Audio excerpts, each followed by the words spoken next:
परम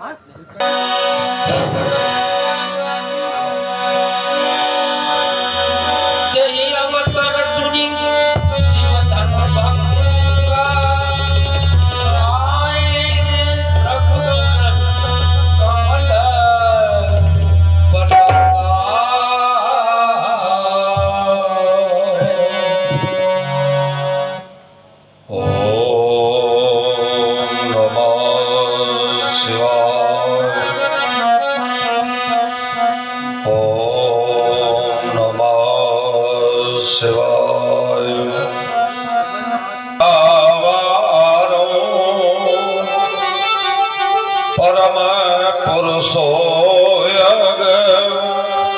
मृगयते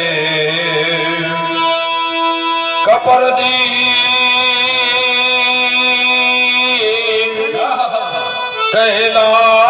कैलासो सुरवर गिरिपतिम शंकर प्रियो कलानाथ राहु कमल भवनो हर्ष मिथुनो गुरुदेव आपके चरणों में भृगुराम कर रहा है वंदन लो श्रद्धा सुमन समर्पित है कर रहा आपका अभिनंदन शुभ जटों मध्य श्री मां गंगा कल कल करती गुंजार रही हर हर हर का दिव्य मंत्र प्रतिदिन प्रति क्षण उच्चार रही बम बम बम का घोष कर रहा प्रिय नंदी परम दुलारा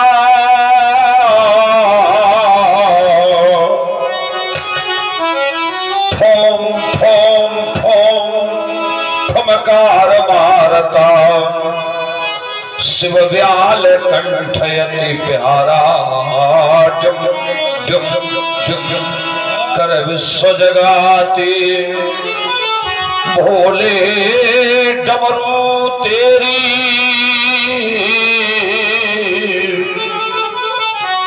तनमय वो खड़ताल बजाती गणपति कार्तिक जोड़ी उच्च भाल पर धवल चंद्र क्या अद्भुत शोभा पाता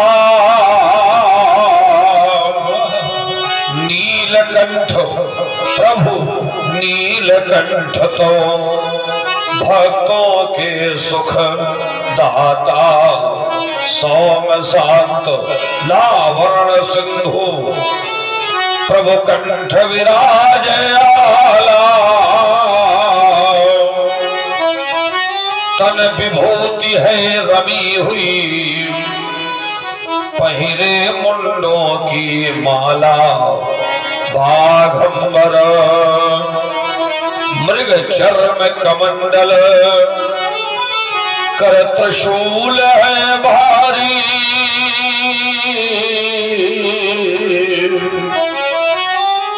असरण शरण दास ये ज्ञानी हे अवघड़ शरण तुम्हारी जय शिव शंकर प्रलयंकरो जय भूतनाथ जय जय सर्वेश्वर जय त्रिनेत्र मृत्युंजय शशिधर नीलकंठ भगवान चंद्रधर त्रिभुवन पति जय जय गंगाधर जय वृषभध्वज जय डमरूधर आशुतोष मंगलमय शंकर सुख कर दुख हर, जय जय अखिलेश्वर, लपटे अंग अंग पर विषधर, उमानाथ त्रिपुरारि महेश्वर, पशुपति नंदी पति पन्नगधर, जय शक्तिधर, जय भूतेश्वर, जय जय जय त्रिशूलधर भय हर,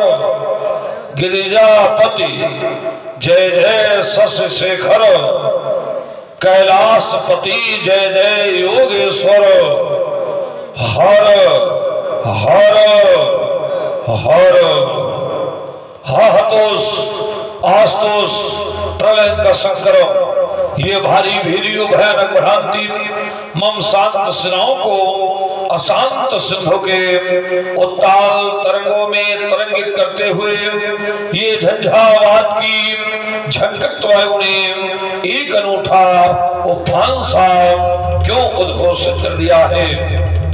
अभ्रक सुभ्रमा विपत्र भूमंडल मंडित अंतरिक्ष का औलक्ष्य स्थल आज विक्षोभकारी क्षितिज प्रवसन में प्रवत्त सा क्यों हो रहा है। क्या अखंड सेनानी के असुर खंडे शिखंडी ने देव खंडे दुर्मत काणी कंडाओं से कोदंड विमंडित उदंड दुर्दंड के पाखंड को खंड खंड कर डाला। प्राणास प्रोत्थित प्रकंपित की नाश के व्यालायमान निर्गुण निर्गत निर्भोग निष्ठावर जंगम की अमंगल प्रतिमूर्ति आज भस्म कर्मजित कलेवरा होकर प्रकंपित सी क्यों हो रही है। हे व्योम के सर्वेश ऋषभ ध्वज, अभी तक मैं मूलाधार स्वादिष्ठान मणिपूरक अनहद खंडिका घाटी विशुद्धा चक्र को भेदन करता हुआ अंत में सुरत चक्र अर्थात सहसार चक्र को भेदन करने में संलग्न था। सहसा आज किसी कठोर शब्द ने मुझे ब्रह्मानंद से क्या बात है। भगवान भोलेनाथ ये बारंबार कौन क्रांति गीत गाकर इस परशुराम का आह्वान कर रहा है। कौन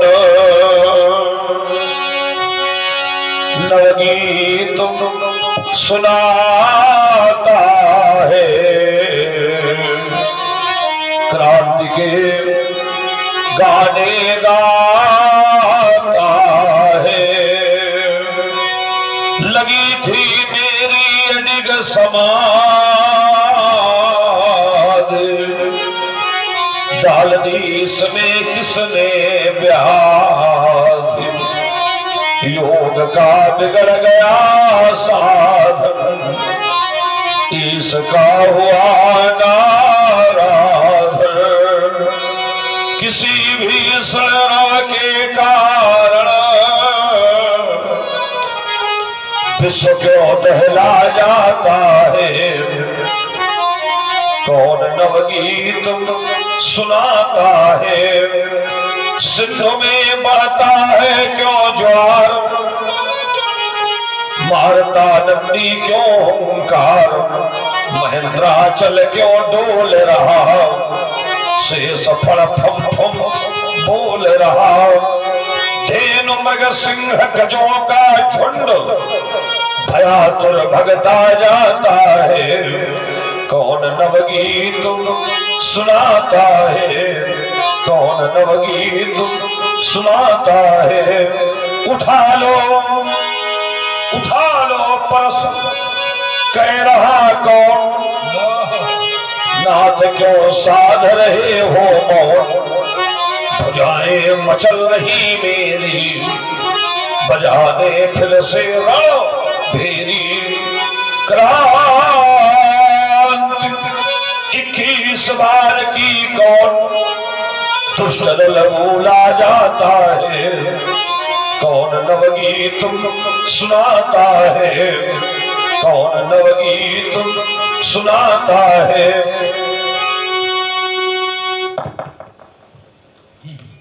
प्रगति का प्रतिकूल नर्तन आज किसी भीषण अमंगल की ओर संकेत कर रहा है। बम भोले, ये कैसा नर्तन, मेरे इस अविचल जीवन में ये कैसा भीषण परिवर्तन था। समाधिस्थ तो ध्यान मग्न में सुरत चक्र को भेद चुका था, ब्रह्मरंध को भेदनाथ ये दास आपका कर्मलीन था। तने में घोर गर्जना करा, किसने मुझे जगाया है? तो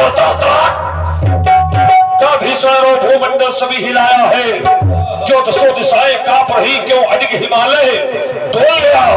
आज कौन शांतिमय बेला में रस में विष आकर घोल गया। इस महाघोर रोग के कारण हो सका न गुरुवर तो दर्शन।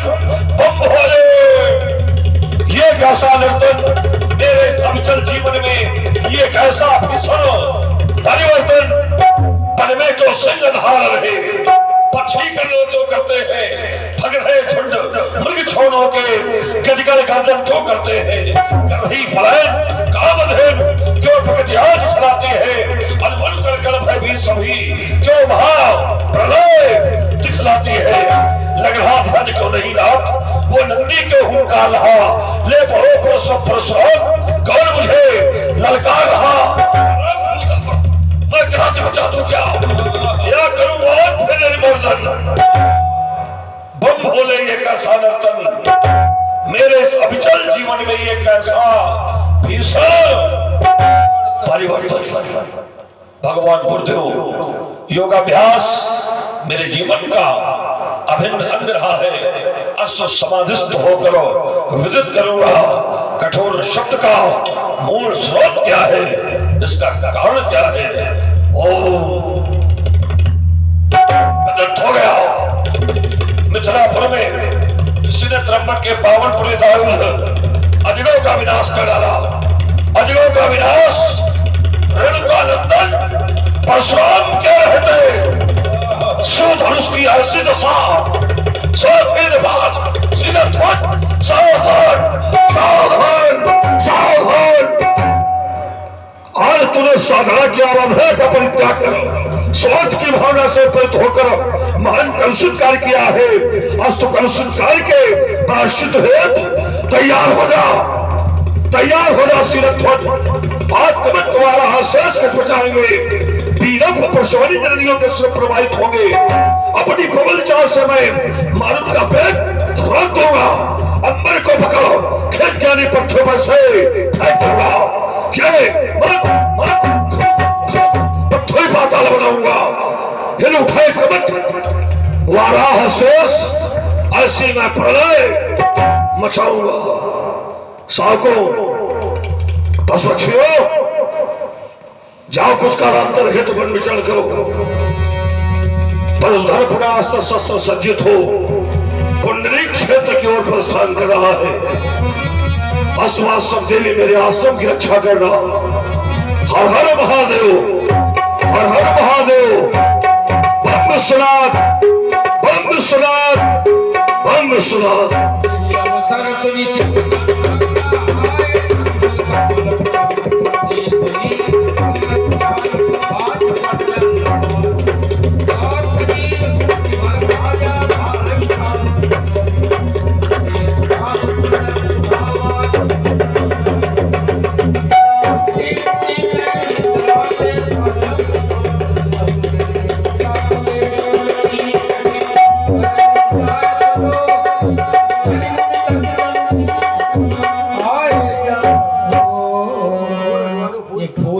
साफ करवा दीजिए। देखत रघुपति में सकराला, उठे सकल भय विकल बुहाला। पितु समेत कई कई जनावा, करन लगे सब धन। हाँ देखिए, भार्गव परशुराम जी के दर्शन आप सभी भक्त मंच के माध्यम से कर रहे हैं। तो जहाँ तक धन विस्तारक केंद्र के माध्यम से हमारी आवाज पहुँच रही है, जो परशुराम जी और आकर के इस पावन अवसर का लाभ उठावें, अपने जीवन को धन्य बनावें। जनक बहो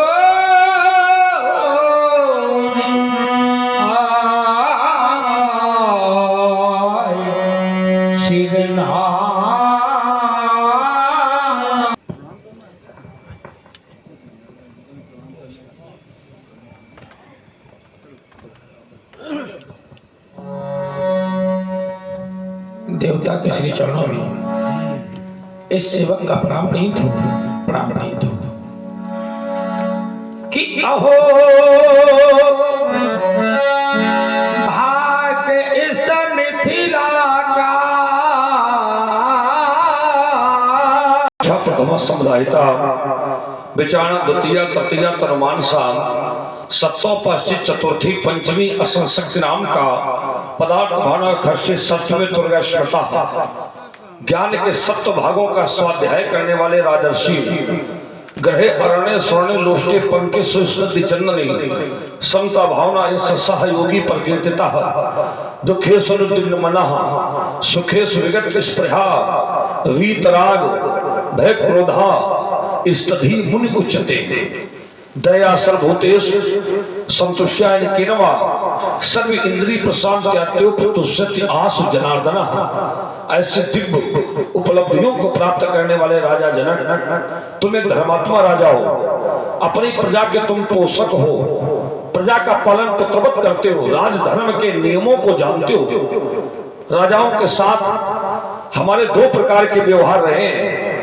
यद्यपि योगी हूं, समदर्शन मेरे जीवन का अभिन्न अंग है, लेकिन राजाओं के साथ हमारे दो प्रकार के व्यवहार रहे हैं। जिन राजाओं ने धर्म का आचरण अपने जीवन में अपनाया, ब्राह्मणों की, वेदों की, गौ माता की जिसने सेवा की, ऐसे राजाओं को मैंने कभी छेड़ा नहीं है। और जो प्रजा के शोषक रहे, हमारी संस्कृति का अपमान करने वाले रहे, वेदों की मान्यता को तिलांजलि देने वाले रहे, ऐसे राजाओं को राजा जनक मैंने कभी छोड़ा नहीं है। तुम एक धर्मात्मा राजा हो और धर्मात्मा राजाओं को मेरा आशीर्वाद था, मेरा आशीर्वाद है और मेरा आशीर्वाद रहेगा। तुम्हारे लिए भी हमारा आशीर्वाद है।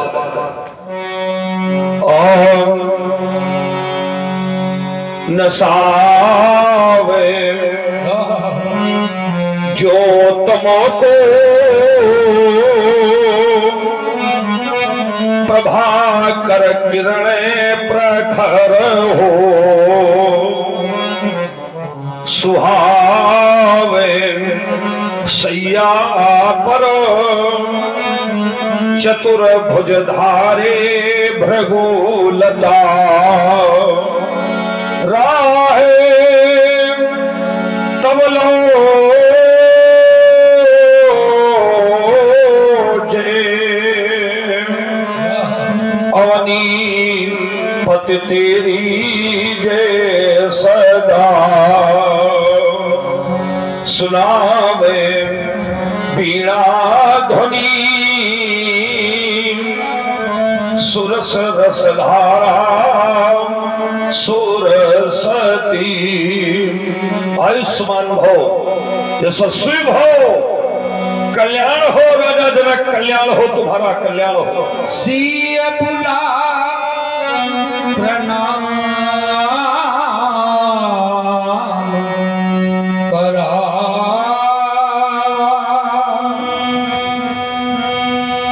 सिय बुलाई प्रणाम करा।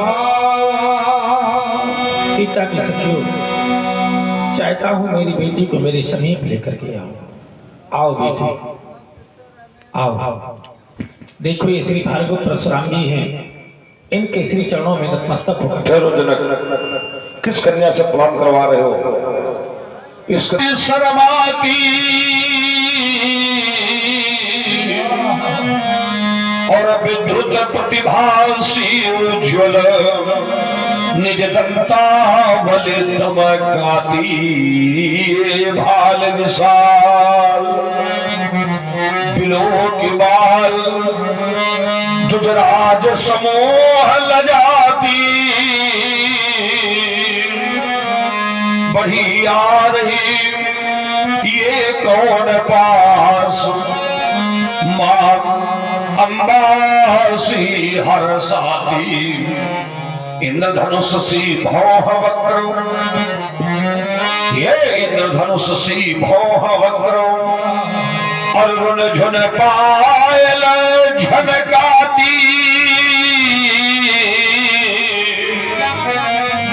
नारद शारद की बीड़ा सी ज्ञानी वाणी गुंजाती हंसों सी गति है इसकी जो मन ही मन पुलकाती सिंदूर रेख की रंगीन लाली जो ऊषा सी दरसाती त्रिवेणी सी बेणी इसकी जो लहर लहर लहराती बढ़िया रही कौन पास माँ अम्बा सी हर साथी। जनक ये दुलारी कौन? जनक ये कुमारी कौन? कितनी अनुपम दिव्य छटा से कन्या तुमने पाई। महाक्रांति की चिनगारी बन तेरे घर में आई। बोलो बोलो निकुल भूषण ये राज दुलारी कौन? जनक की राजकुमारी कौन? अबलाओं में आदर्श मूर्ति अनुसतियों सी पति सेवी कैसे मिली जनक है तुमको ये घर घर की देवी। सुंदर प्रतिभा पूर्ण अरे ये राज दुलारी कौन? बोलो जनक ये राजकुमारी कौन? तपोनिष्ठ यह बालिका हमारी आत्मजा नहीं अपितु धरात्मजा है। इसकी प्राप्ति के विषय में कुछ ऐसा है, श्रवण करें देवता, श्रवण करें कि हल कर सण महिका किया तो प्रकृति सुता अभिराम है और रानी सुनैना ने पाला इसे और नाथ सीता नाम है। तो यह वही कन्या है ऋषिवर जो सन्मुख शोभा पाती है। चाहता हूँ कि दो आशीर्वाद इसको भगवान देखो ना ये चरणों में शीश झुकाती है। यह वही कन्या है, वही बालिका है। राजर्षि ये कन्या तुम्हें हल चलाते समय प्राप्त हुई है। हल चलाने पर संतान की प्राप्ति हो जाए ये सुन करके बड़ा आश्चर्य लगता है। हल चलाने पर कभी संतान की प्राप्ति नहीं होती, अन्न की उपज तो होती है लेकिन संतान मिल जाए ऐसा असंभव है। और तुम्हें हल चलाते समय कन्या मिली, क्यों मिली? मैंने विचार किया तो विचार में आया कि कन्या तुम्हारे पूर्व जन्म की तपस्या का फल है। पूर्व जन्म में तुम एक ब्राह्मण के कुल में पैदा हुए थे। तुम्हारा नाम था हरदेव और तुम्हारी रानी सुनैना उसका नाम था कनकलता। तुम दोनों लोगों ने मिलकर माता भगवती की बड़ी दिव्य साधना की। माता भगवती तुम्हारी साधना से प्रसन्न होकर के तुम्हारे सामने प्रकट हो गई और उन्होंने कहा कि वरदान मांगो, आपने बड़ी दिव्य साधना की है इसलिए आप वरदान मांगो। आपने वरदान मांगा कि माता जी यदि आप मेरी साधना से प्रसन्न हैं तो आपकी कृपा से हमको एक दिव्य अवलिज कन्या की प्राप्ति हो जाए। और उस कन्या का जब हम कन्यादान करें तो कन्यादान करने का पुण्य जो माता पार्वती का कन्यादान करके हिमालय पर्वत को प्राप्त हुआ और माता लक्ष्मी का कन्यादान करके जो पूर्ण क्षीर सागर ने प्राप्त किया वही पूर्ण हमको भी उस कन्या के कन्यादान पर प्राप्त हो, ये तुमने वरदान मांगा। तो माता भगवती ने कहा कि इस जन्म में तो संभव नहीं है लेकिन अगले जन्म में तुम्हारी इस अभिलाषा की पूर्ति होगी। और इस जन्म में आपने हल चलाया। राजर्षि, हल चलाने के लिए किसने आपसे कहा था? देवर्षि नारद जी। आप चिंतन करो, देवर्षि नारद ने आकर के कहा आप हल चलाएं। नारद जी वही करते हैं जो भगवान नारायण चाहते हैं, और भगवान नारायण भी यदि कृपा करते हैं तो आद्या शक्ति परम्बा माता भगवती की जहां कृपा होती है वहां भगवान नारायण की भी कृपा होती है। माता भगवती से प्रेरित भगवान नारायण और भगवान नारायण से प्रेरित नारद जी तुम्हारे घर आए और उन्होंने तुमसे हल चलाने के लिए कहा, और जैसे आपने हल चलाया तो माता भगवती ने माता पृथ्वी को निमित्त बनाकर ये दिव्य कन्या तुम्हारी गोद में डाल दी। इसलिए तुम्हें हल चलाने पर कन्या मिली, और हल चलाने पर ना तो कभी किसी को संतान मिली है और ना आने वाले भविष्य में मिलेगी।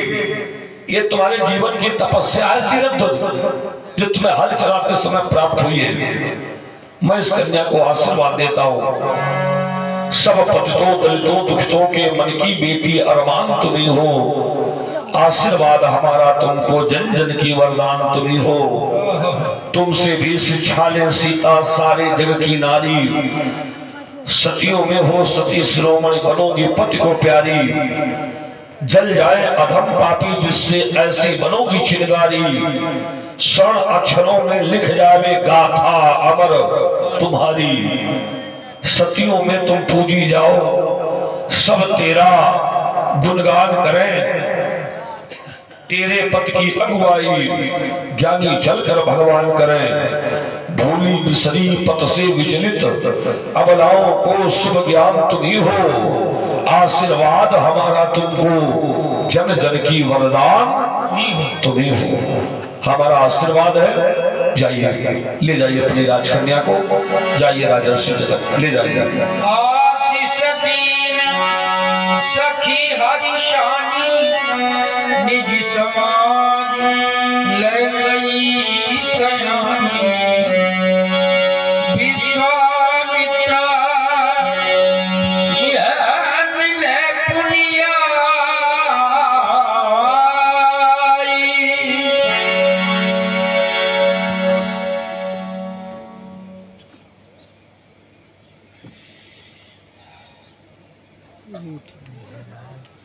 आइए आइए ब्रह्मश्री जी, आइए आइए, स्वागत है आपका।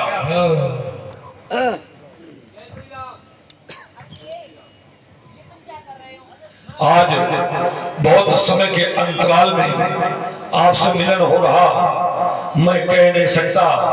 आज आपसे मिल करके हमें कितना आनंद प्राप्त हो रहा है। मैंने विचार किया व्यास जी, इस संसार में दरिद्रता से बढ़ करके कोई दुख नहीं है, और संतों के मिलन से बढ़कर के कोई सुख नहीं है। क्या बात। नहीं दरिद्र सब दुख जग माही, और संत मिलन सब सुख जग नाही। संत मिल जाए और संतों से भी कहीं सत्संग मिल जाए तो सत्संग की बराबरी स्वर्ग और अपवर्ग के सुख मिलकर के भी नहीं कर सकते। तात स्वर्ग अपवर्ग सुख धरी तुला एक अंग। पर तूल नताई सकल मिली, जो सुख लव सत्संग। लेकिन संत मिले तब तो सत्संग हो, संत मिले तब तो सत्संग हो। और संतों के रूप में अगर कालनेमी मिल गए तो फिर जीवन संकट में पड़ जाएगा। तो संत की पहचान क्या है? मस्तक पर चंदन, हाथ में कमंडल, लाल पीले कपड़े, बड़ी बड़ी जटाएं, गले में मालाएं, ये संतों का वेश है। लेकिन ये वेश परिभाषित नहीं करता कि संत है। ये वेश है संतों का। संतों की परिभाषा कहां से सिद्ध होती है? तितिक्षवा कार्णिको, जिसमें जो तितिक्ष हो, दूसरे के लिए कष्ट सहे, जिसके हृदय में करुणा हो, सुहदा, जो दूसरे के लिए हित सोचे, सर्वदेही नाम, वो चाहे कुत्ता हो, चाहे हाथी हो, चाहे मनुष्य हो, सबका कल्याण करे। अजात शत्रुवा, जिसका कोई शत्रु ना हो। शांता, जो शांत चित्त रह करके एकाग्र स्थल पर रहने का प्रयास करता हो। ऐसे लक्षण जिस व्यक्ति में मिल जाए वो क्या है? साधवा साधु भूषण, वही साधु है और वही साधु परंपरा के अंतर्गत आता है। और ऐसे लक्षण जिस व्यक्ति में दिखाई पड़े तो उसके कपड़े लाल पीले भले ना हो, हाथ में कमंडल ना हो, मस्तक पर चंदन ना हो, गले में मालाएं ना हो, बड़ी बड़ी जटाएं ना हो, लेकिन अगर ऐसे लक्षण हैं तो वास्तव में संत वही है, संत वही है। आज बहुत समय के अंतराल में आपसे मिलन हुआ, मैं जानना चाहता हूँ आप कुशल मंगल से हैं? पक्का कुशल मंगल है। युगल कुमार शनि पावय भार्गव। ये बड़ा विचित्र शब्द दिया। पद सरोज मेरे दोनों भाई। जिन बालकों ने आपके आदेश पर अपने धर्म का निर्वाह किया, मैं जानना चाहता हूँ बलाड्यो सर्वांगो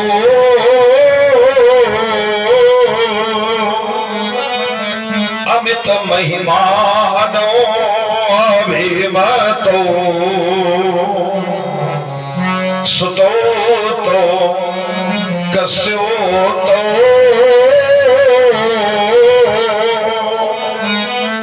मदन अभिमानो परिहरो जिन्हें दे मोह में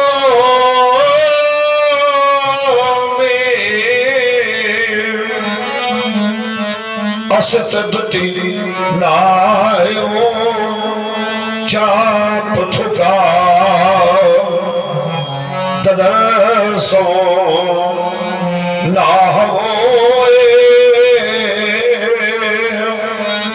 प्रकट है चकौशिक मुनि मरे। संग में ये युवक और कौन, इन्हें देख मम मानस में मुनिवर सुख का संचार हुआ।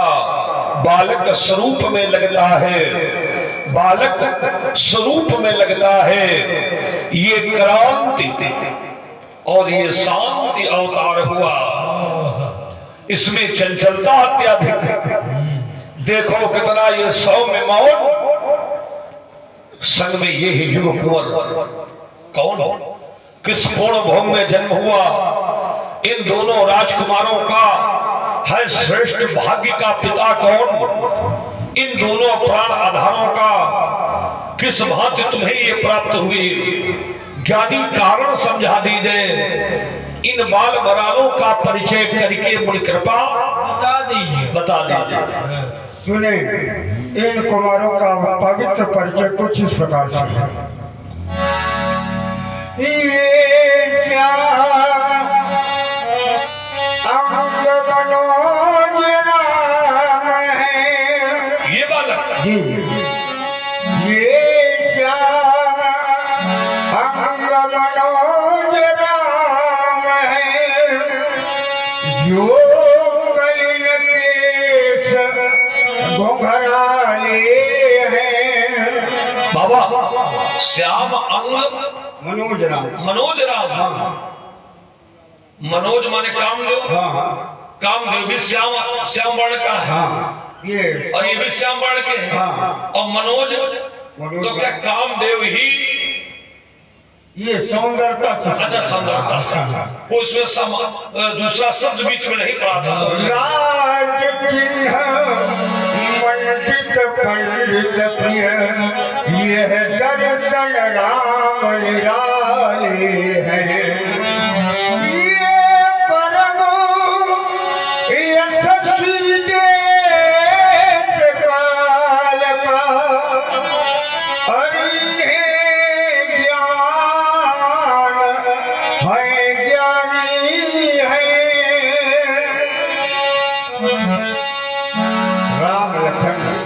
दशरथ के पुत्र। इन्हें ज्ञान, ये ज्ञानी है, हाँ। तो ये ज्ञानी कैसे हो गए?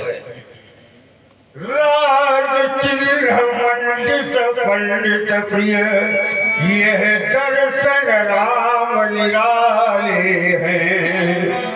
ये दोनों भाई दो सिंहों की और करे महाबलशाली है, किंतु आपकी चिंता से यह दोनों विनोद से खाली है आप क्षत्रिय वंश नाशक, ये तुझो के दास हैं। ये रक्षा हेतु दोनों ये हमारे पास है। पिता दशरथ मातृ कौशल्या, सुमित्रा वर नाम है। ये बंधु दोनों राम लक्ष्मण वीरता के धाम है। हे प्रिय परशुधर राम अब उत्साह वर्धन कीजिए, सत्कर्म की शिक्षा सहित आशीष इनको दीजिए। बड़ी सुंदर जोड़ी है दोनों बालकों की। रूप, शील, बल, धाम, इनमें शील भी दिखाई पड़ रहा है और इनकी भुजाओं की आकृति देख करके ऐसा अनुमान भी लगाया जा सकता है कि इनमें बल का भी निवास है। बल और शील दोनों से समन्वित ये बालक है। यद्यपि संसार में ये दोनों गुण एक जगह बहुत कम दिखाई पड़ते हैं। कुछ व्यक्ति शीलवान बहुत होते हैं तो बलवान नहीं होते हैं, और कुछ बलवान बहुत होते हैं तो शीलवान नहीं होते हैं। जिस व्यक्ति के पास बल अधिक हो, शील न हो, तो वो व्यक्ति सदैव अपने बल का दुरुपयोग करेगा, सदैव अपने बल का दुरुपयोग करेगा। और जिसमें शील बहुत हो लेकिन बल ना हो, तो फिर ऐसे व्यक्ति के शील का संसार भी बहुत दुरुपयोग करता है। केवल शील है, बल नहीं है, तो उसको संसार नहीं जीने देता है, और केवल बल है, शील नहीं है, तो संसार को नहीं जीने देता है। बड़ी विचित्र परिस्थितियां। और जहां पर बल और शील दोनों दिखाई पड़ जाए, तो ऐसे व्यक्तित्व से ये अनुमान लगाया जा सकता है कि समाज को कोई ना कोई नई दिशा की प्राप्ति होगी। राम किसका नाम है? सामने वाले। बहुत सुंदर नाम है ये राम, बहुत सुंदर नाम है। राम में दो अक्षर है, एक राम और एक मां, और ये दोनों अक्षर वर्णमाला के समस्त अक्षरों में सर्वोपरि अक्षर है। महादेव जी ने तो कह दिया है ये दोनों अक्षर वर्णमाला के नेत्र हैं, आखर मधुर मनोहर दो, और वर्ण विलोचन, विलोचन माने नेत्र। ये रा और मां दोनों अक्षर वर्णमाला के नेत्र हैं। ऐसा क्यों? मैंने विचार किया ऐसा क्यों। एक महात्मा से पूछा तो उन्होंने कहा इसमें आश्चर्य की बात क्या है, राम नाम भगवान का है, इसलिए दोनों अक्षर महत्वशाली है। तो हमने कहा अगर भगवान के नाम के कारण महत्वशाली है, तो भगवान को तो नारायण भी कहा जाता है, वासुदेव भी कहा जाता है, तो इन नामों में जो अक्षर है उनको वो महत्व नहीं है जो रा और मां को महत्व है। ऐसा क्यों? महादेव जी ने इसका बड़ा सुंदर उत्तर दिया है मानस में। मानस में महादेव जी ने कहा कि रा और मां दो अक्षर ऐसे हैं जो अक्षर के ऊपर लिखे जा सकते हैं, तीसरा अक्षर कोई है ही नहीं पूरी वर्णमाला में। जैसे धर्म लिखा जाए तो धर्म लिखने में रा कहां लिखोगे? मां के ऊपर। एवं लिखो, एवं तो बिंदु के रूप में मां चला जाता है ऊपर, तो रा और मा दो अक्षर ऐसे हैं पूरी वर्णमाला में जो अक्षर के ऊपर लिखे जा सकते हैं, तीसरा अक्षर कोई है ही नहीं क्या बात। जो अक्षर के ऊपर लिखा जा सके। और इसीलिए गोस्वामी जी ने कहा है, एक छत्र एक मुकुटमणि सब वर्णन पर जो, और तुलसी रघुबर नाम मां वर्ण विराजत दो। रा और मां का चिंतन करते हुए हमारा ध्यान इनकी अयोध्या पहुंच गया। अयोध्या के बालक है, वहां ध्यान पहुंच गया।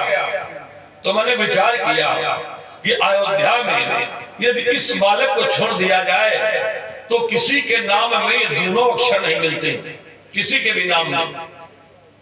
इसका नाम लक्ष्मण है, मां अक्षर तो है, रा नहीं। एक इसका भैया भरत है, रा अक्षर तो है लेकिन मां नहीं है। मैया का नाम सुमित्रा, मां तो है, रा नहीं है। पिता का नाम दशरथ, रा तो है, मां नहीं है। मंत्री का नाम सुमंत, मां तो है, रा नहीं है। कोई ऐसा व्यक्ति नहीं जिसके नाम में रा और मां दोनों अक्षर हो। हाँ, लेकिन एक व्यक्ति है अब उसका नाम है मंथरा, है कि नहीं है? और मंथरा को छोड़ के चिंतन कर लो सब लोग, किसी के नाम में अगर दोनों अक्षर निकल आए, लेकिन मंथरा में दोनों अक्षर है, मां भी है और रा भी है, पर एक है। ये आवाज कहां से आ रही है? तो एक इसमें दोनों अक्षर है, मां भी है, रा भी है, लेकिन एक अंतर है। अंतर क्या है? राम लिखने में रा पहले है, मां बाद में है, और मंथरा लिखने में मां पहले है, रा पीछे है। अंतर है कि नहीं? हाँ।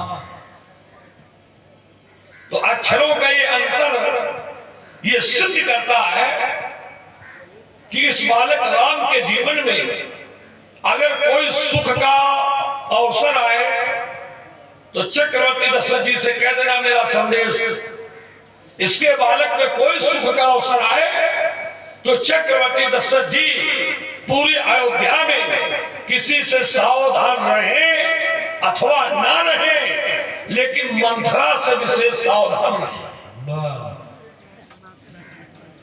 विशेष सावधान रहे, क्योंकि अक्षरों का उल्टा क्रम ये सिद्ध कर रहा है कि इस बालक को यदि कोई आपत्ति आएगी तो कहीं ना कहीं से निमित्त मंथरा ही बनेगी, और कोई अयोध्या में ऐसा नहीं दिखाई पड़ा।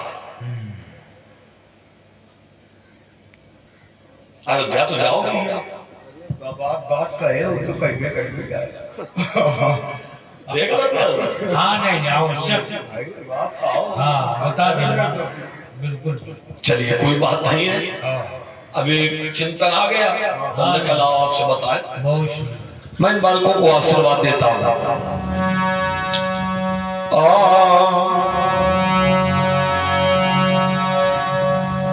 पीड़ित ऋषि मुनि वो विप्रों के व्यथित हृदय के घाव भरे,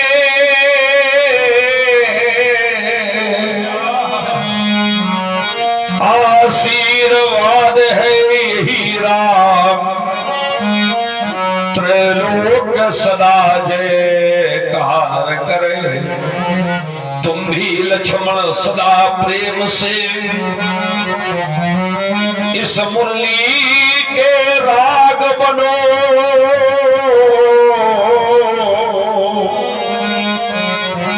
अपने भैया के चरणों में तुम सुफल सुदृढ़ अनुराग बनो। सर्वस्व समर्पित करो इन्हें और प्रेम सुधा में सने रहो। जब तक धरती और अंबर है तब तक तुम दोनों बने रहो, अमर प्रेम तुम बनो विश्व के, दुष्टों को दुस्साध्य बनोगे,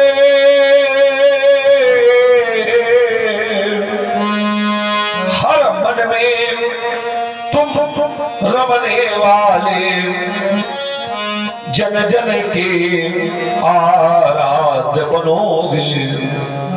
आयुष्मान भव, यशस्वी भव, दीर्घायु भव। ब्रह्मर्षि, मैंने तो आशीर्वाद दे दिया, आपने भी कुछ दिया है? सब कुछ दे दीजिए, कुछ हमारे पास मोटी बची है। कमंडलों दे दिया? दे दी। हाँ? सुनो व्यास जी क्या कह रहे हैं? ये कमंडलों दे दी,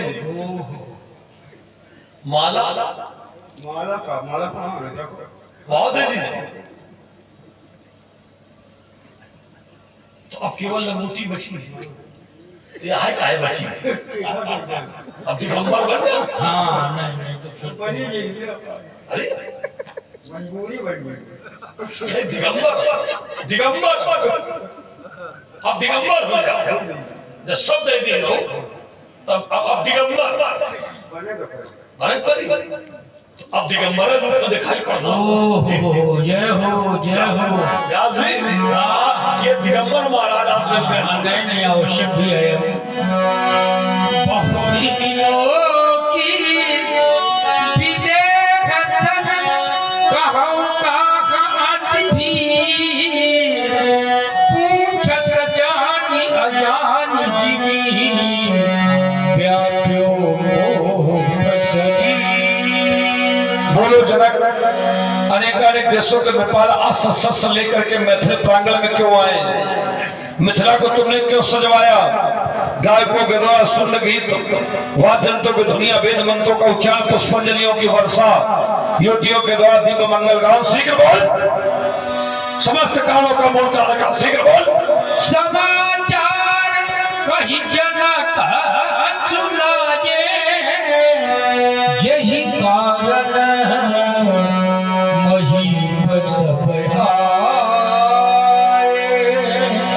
इन समस्त राजाओं के आने के कारण में मात्र एक ही कारण है, और उन सभी कारणों में है मेरी पुत्री सीता। एक समय अपनी मैया के कथनानुसार पुत्री उस स्थान पर पहुंची जिस स्थान पर भूतेश्वर के विशाल आयुध को रखी हुई थी, और उसने एक आश्चर्यजनक कार्य कर दिया।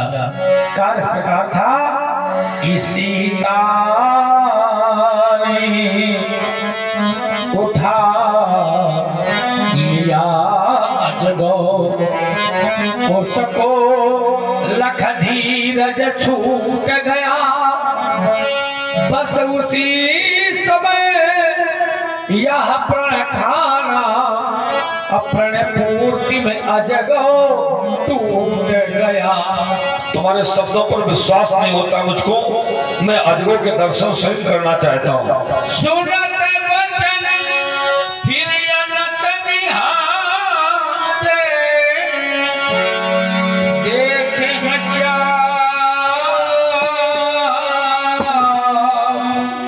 खंड भाची देख करके भी विश्वास नहीं होता है कि अजगो का विनाश हो गया, क्योंकि अजगो को तोड़ने की तो बात छोड़ो, त्रिलोक में ऐसा कोई वीर पुंगव पैदा ही नहीं हुआ जो अजगो को तिलमात्र हिला दे। परंतु बार बार दृष्टिपात करने पर इसमें और अजगो में कोई अंतर प्रतीत नहीं होता। ओह, ये तो भगवान शंकर का ही प्रिय आयुध अजगो है।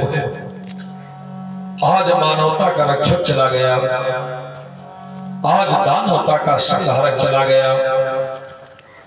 अब किसके सहारे बचेगा धर्म भारत का?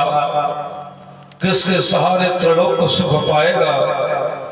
किसके सहारे स्वच्छंद विचरेंगे संत? तुम बिन कौन धर्म की पताका फहराएगा?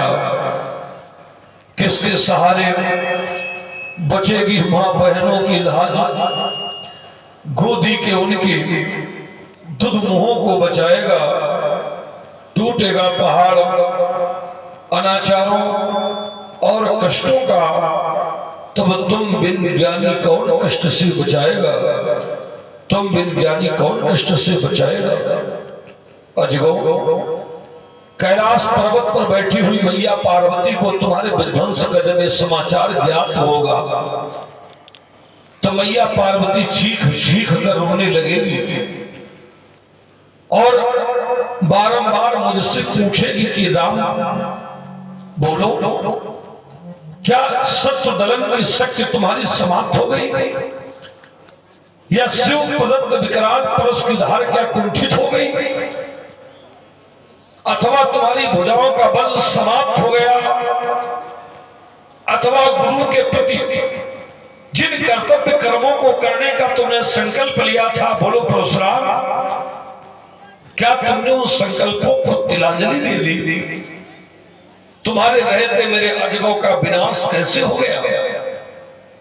तो क्या उत्तर दूंगा अपनी घर मैया पार्वती को पूजी?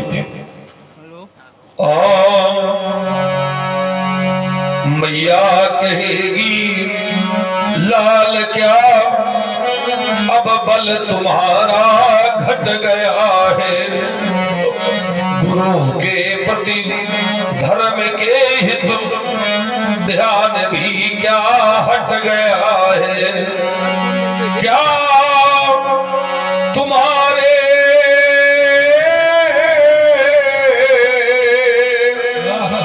परसु की अवधार कुंठित हो गई है, दुष्ट मर्दन रिपु दमन की शक्ति भी क्या घट गई है, सदामयी श्री मां शिवा के अश्रुधारा बह चलेगी, हाय अजगो चीख कर ममता मई मारो पड़ेगी, विश्वास रूपी शंभु का तब धैर्य भी हिल जाएगा, नंदी गजानन अरुखरानन का रुदन मच जाएगा। गजानन और खड़ानन तुम्हारे वियोग में भीषण रुदन करेंगे, नंदी का चीत्कार रुदन सारे संसार में हाहाकार मचा देगा, भगवान शंकर दुखी होकर के अश्रुपात करेंगे और कहेंगे परशुराम अजगों का विनाश कैसे हो गया? तब क्या कहूंगा गुरु से, क्या जननी को समझाऊंगा, नंदी गजानन अरुखड़ानन को किस तरह छुपवाऊंगा, तब क्या कहूंगा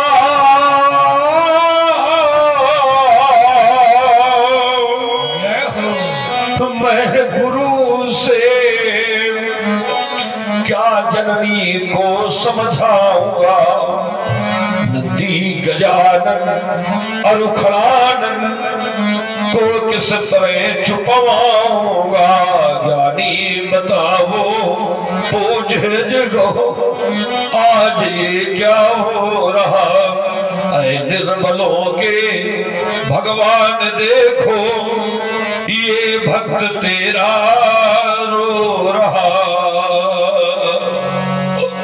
पूज आज आपके टूटने से आपके द्वारा इस संसार को जो सहारा प्रदत्त था वो सहारा सदैव के लिए समाप्त हो गया, सदैव के लिए समाप्त हो गया। अजगो तुम टूटे क्या जग का,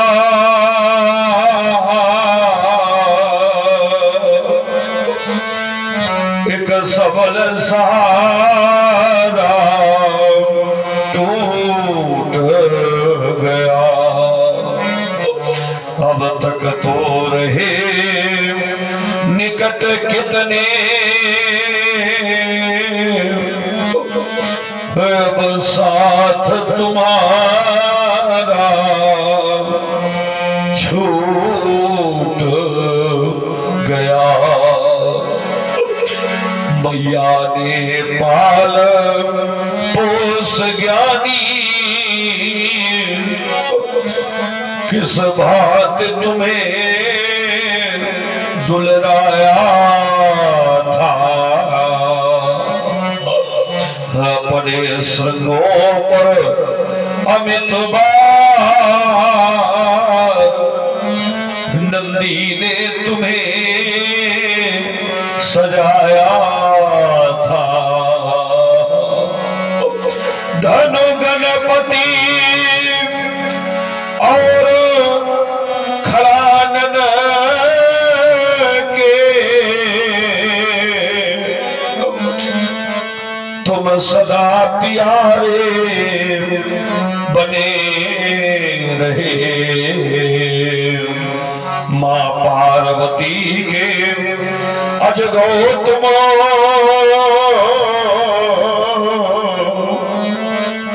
प्राणों से प्यारे बने रहे।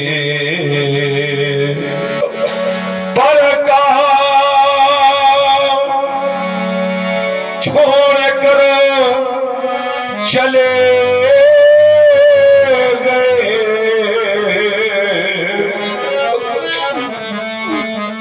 अजगो क्यों हमें रुलाए रहे, क्यों नहीं बोलते निठुर बने, इस तरह मुझे तड़पाए रहे। पूज्य आज इस प्रांगण में अनेकानेक देशों के वेदज्ञ ब्राह्मण, नीतिज्ञ नृपाल, परहित की प्रवृत्ति को अपनाने वाले उच्च कोटि के संत, धर्म के तत्व को जानने वाले तत्वज्ञ, धर्मज्ञ, मनीषी इस प्रांगण में उपस्थित हैं, पर एक भी व्यक्ति ने उठ करके आपके अपमान का विरोध नहीं किया। इस समाज के मौन को देखकर मुझे ऐसा लगता है जैसे इस समाज ने मौन धारण करके आपके अपमान को संबल प्रदत्त कर दिया हो, और यदि ऐसा हुआ है तो ये अनुकरणीय नहीं है, ये निंदनीय है। पूज्य, मैं आपके अपमान का विरोध करूंगा, मैं उस गुरुद्रोही के भुजदंडों को खंड खंड कर डालूंगा, तेरे अपमानों का बदला अजगौ मैं आज चुका लूंगा। हो गया कौन गुरुद्रोही, उसको आज पछाड़ूंगा, अपने फरसे से काट छाट ललकार युद्ध में मारूंगा। होगा मन शांत तभी मेरा, जब उस आदि का पता लगा लूंगा। इन क्रोध भरे अरमानों को जब तक मैं नहीं मिटा लूंगा। शोक महन शोक, महन शोक। ऋषि बोले वचन कठोरा, कहु जड़ जनक धनुष कहे चितोरा। बता जनक, बोल किसने तो धनुषा, बता किसने तो धनुषा, बेग दिखाओ, बेग दिखाओ, मूढ़नत आजू, उल्टा जिस व्यक्ति ने भगवान शंकर के धनुष को तोड़ा है, उसको शीघ्र में नेत्रों के सम्मुख उपस्थित कर दो राजा जनक, अन्यथा कान खोल करके सुन लो। यदि अपराधी सन्मुख नहीं किया तो मैं ऐसी क्रांति मचाऊंगा, अपने फरसे की तीव्र धार से तेरी मिथिला आज ठहाऊंगा, कर दूंगा लौट पर तेरा ये राज्य नहीं टिक पाएगा। मेरे पद प्रयास से फटकर धरती में धस जाएगा।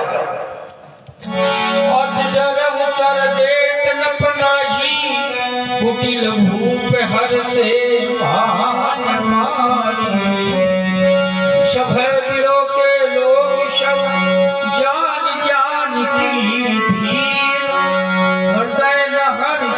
शान बोले श्री रघुवीर।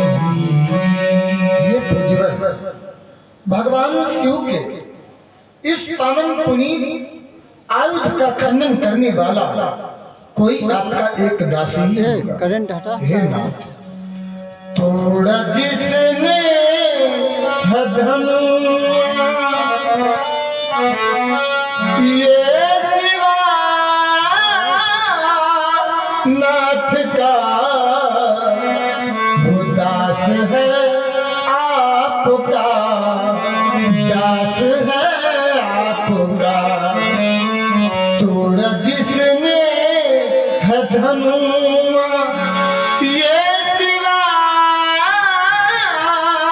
नाथ का वो दास है आपका, दास है आपका। नाथ साधु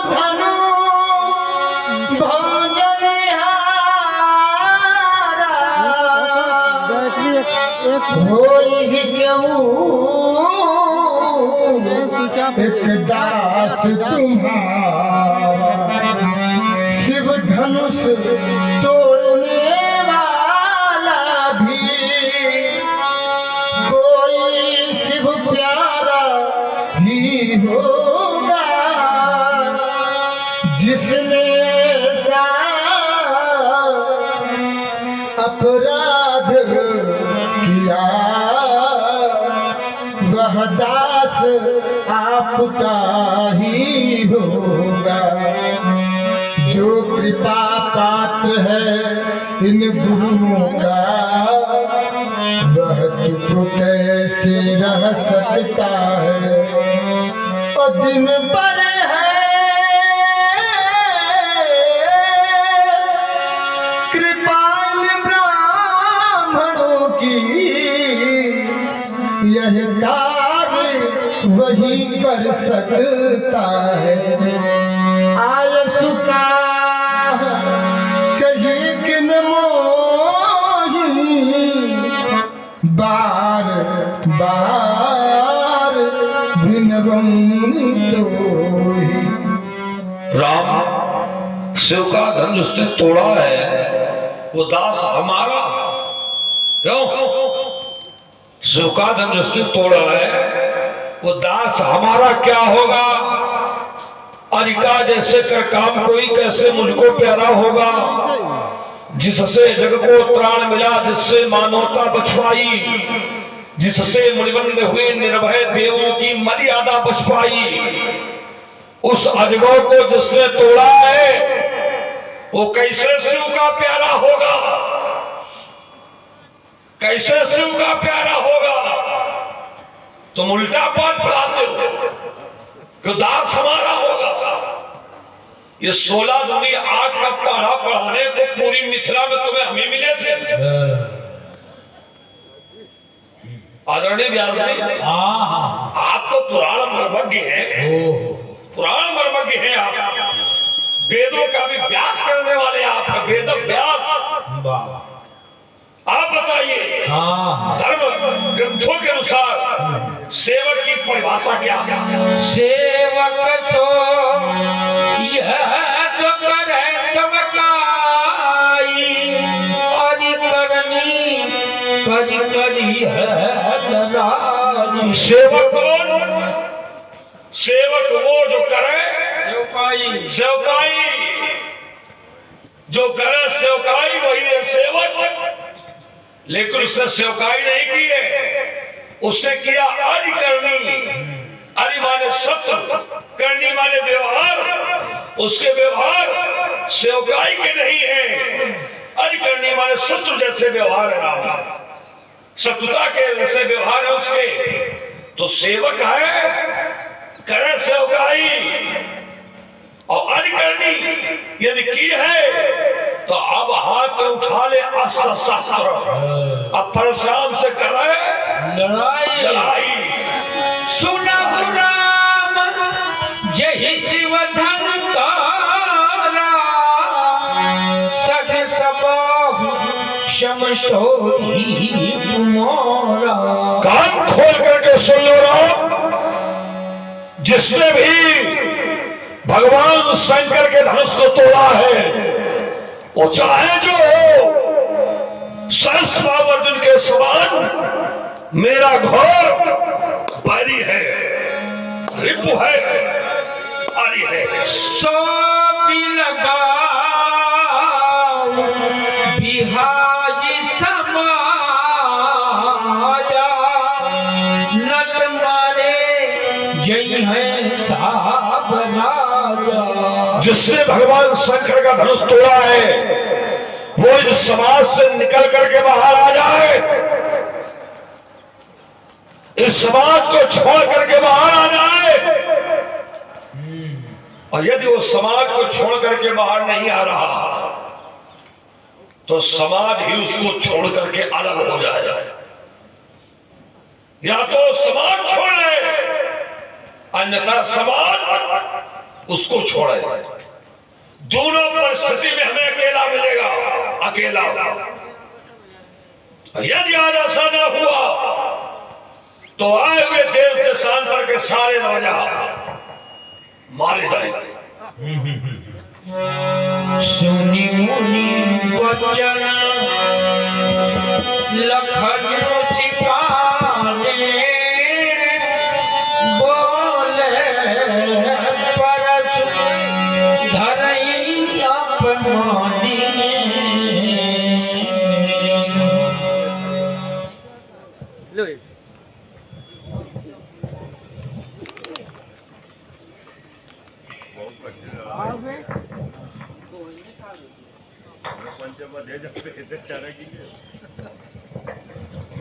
आज ही स्टैंड हाँ, कठिन तो लड़ाई है ही है। स्टैंड भार्गव परशुराम जी की ये घोषणा है, और लक्ष्मण जी भी पूर्ण रूप से तैयारी से तैयार होकर के आ गए। तो कठिन लड़ाई तो है ही। सुने लक्ष्मण जी की वाणी। सुना सभी लोगों ने।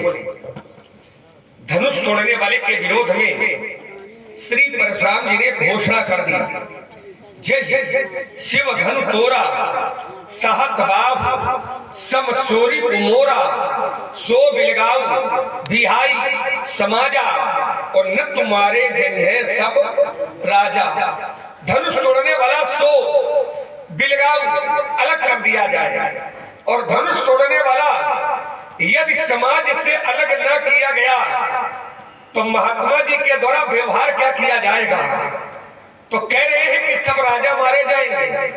धनुष तोड़ने वाला यदि समाज से अलग न किया गया तो समस्या फिर राजाओं के ऊपर है, और राजाओं में भी एक दो राजा न मारे जाएंगे।